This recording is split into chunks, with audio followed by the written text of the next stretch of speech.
Next up, we're going to have a keynote session sharing as well. We're going to be talking about some cutting-edge SEO strategies that will apply this year and beyond.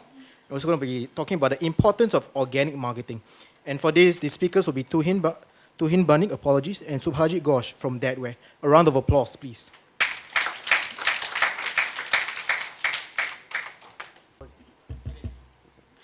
Good morning, everyone. So today, my topic would be like, what is the importance of SEO in one's business and why cost retrieval is an integral part of that. So, like as you've seen the graph, in the last few decades, paid marketing and SEO have improved like leaps and bounds, with paid ads with almost showing more than 3% in terms of conversion ratios, whereas SEO have near about 2.8% of the conversion.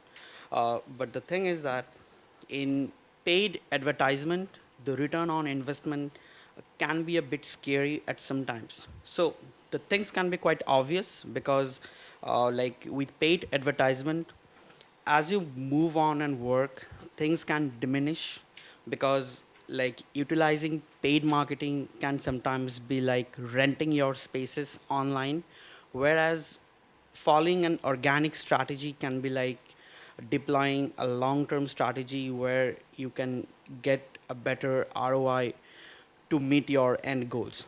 And definitely even paid marketing such as PPC also happens in search engines. So definitely, like if you really want to get crowd in your business parameter, and as a matter of fact, like being organically visible always means that your business can get the most out of it, because if your business is visible online, then it can attract good amount of trust, good amount of scalability, credibility, and most importantly, this can reduce a lot of the other marketing scope and the budget, and you can reframe or you can rewire the strategies to make sure that you have something towards the long-term goals.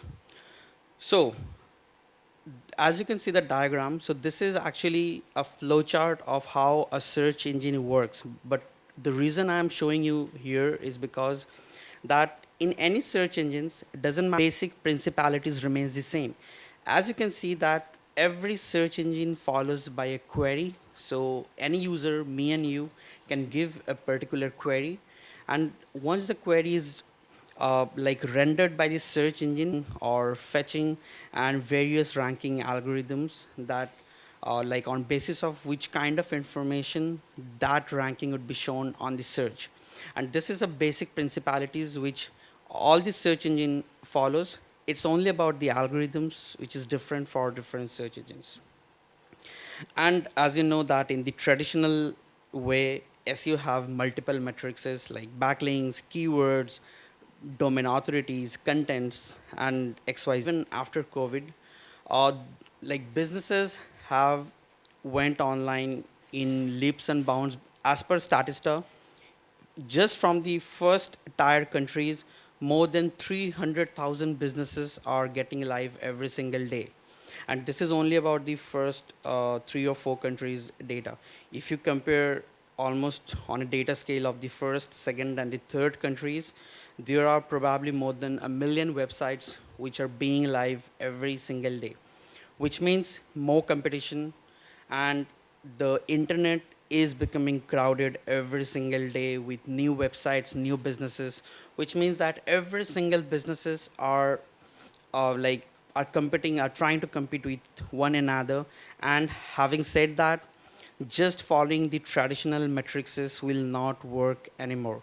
This is the era where if you provide more relevant information towards your end user, if you really cater towards the rightful intent, serve the intent of the audiences or your target customers, and most importantly, if you really provide useful user experience, this is where you can gain the most momentum out of it.